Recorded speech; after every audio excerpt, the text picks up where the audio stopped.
សូមស្វាគមន៍មកកាន់ការរៀនភាសាអង់គ្លេស Reading Power Builder គឺជាការអានឲ្យយល់ហើយមេរៀនទាំងអស់នេះជួយឲ្យអ្នកអានភាសាអង់គ្លេសងាយយល់គ្រប់អត្ថបទក្នុងនោះដែរមាន100មេរៀនដើម្បីហ្វឹកហាត់ទី1ចូលមើលរូបភាពឲ្យយល់មុននឹងអានមេរៀនទី2ចូលអានអត្ថបទឲ្យយល់ហើយចាំទី3ចូលធ្វើលំហាត់គ្រប់ចំណុច A B C D and E 4ត្រូវផ្ទៀងផ្ទាត់ជាមួយចម្លើយដែលមាន5ត្រូវតែយល់ឲ្យច្បាស់គ្រប់មេរៀនទាំងអស់ហើយអានដដែលរាល់ថ្ងៃ Consistency រហូតដល់យល់ចូលចិត្ត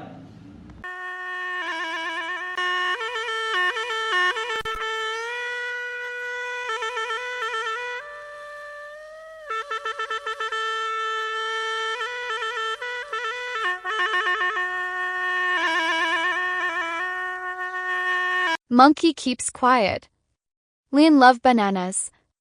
but he didn't want the other animals to know. After all, lions eat meat, not bananas. Today the monkey picked some bananas. He would climb on Lion's back. They would run off and hide in the tall grass. There they would eat the bananas. But Monkey always talked too much. Monkey would cry, "Lion, you're too fast. Help, I'll fall. I can't stay on. Please slow down." Lion couldn't stand all this noise. One day he said, "Don't talk today." But not a word, Lion said. So Monkey didn't talk. Lion went on. At last they reached a good hiding place. "That's good, Monkey," Lion said. "You didn't say a word." "I wanted to," Monkey said. "I wanted to say something when I dropped the bananas back there." មេរៀនទី13សត្វស្វារក្សាការសម្ងាត់នៅក្នុងព្រៃដ៏ស្ងប់ស្ងាត់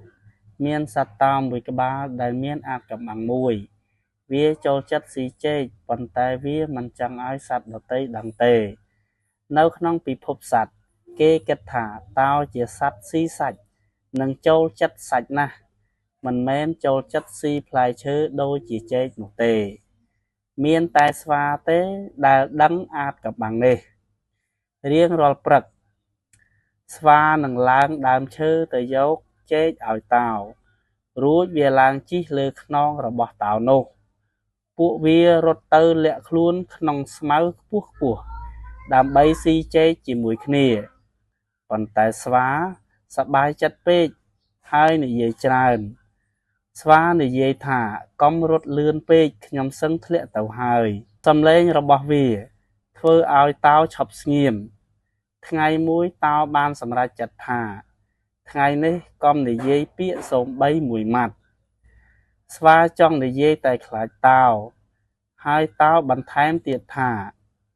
សូម្បីតែពាក្យតែមួយម៉ាត់ក៏កុំនិយាយដែរចាប់ពីពេលនោះមក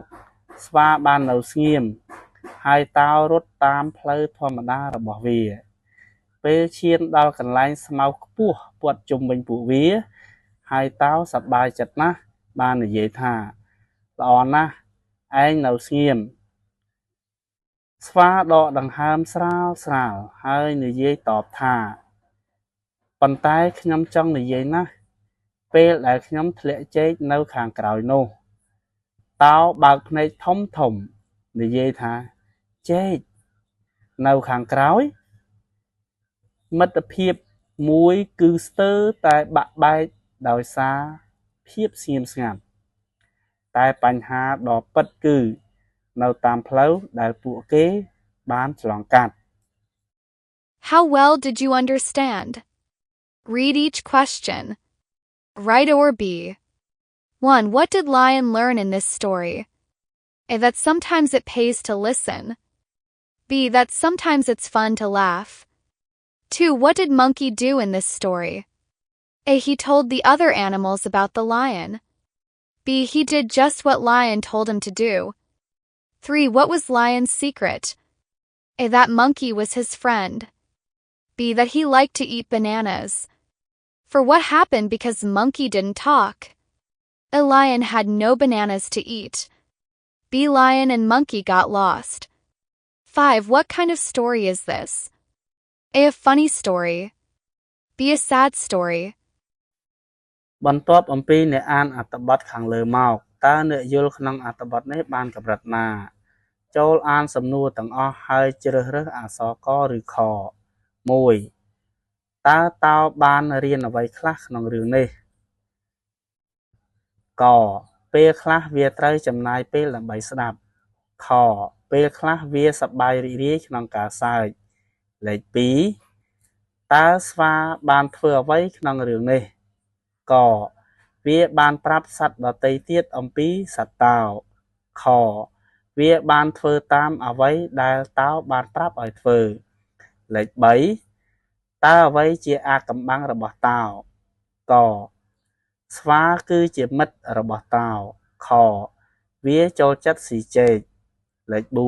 4 តើមានអ្វីកើតឡើងព្រោះស្វាមិនបាននិយាយ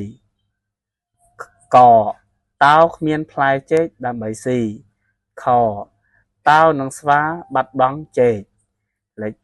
5 តើរឿងនេះជាប្រភេទរឿងអ្វី ក រឿងកំប្លែង ខ រឿងដ៏សោកសៅ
សូមអរគុណសម្រាប់ការមើលពីដើមរហូតដល់ចប់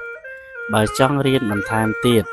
ទី1សូមចុច link ភ្ជាប់ទៅ group Telegram ឬ scan QR 2តាម Zoom ដែលមានលេខ 56 27 7382 02 3សូមចុច link ភ្ជាប់ទៅមេរៀនជា PDF នៅក្នុង Google Drive បញ្ជាក់ដំណរដែលមានទាំងអស់នេះមាននៅខាងក្រោមវីដេអូទាំងអស់សូមអរគុណ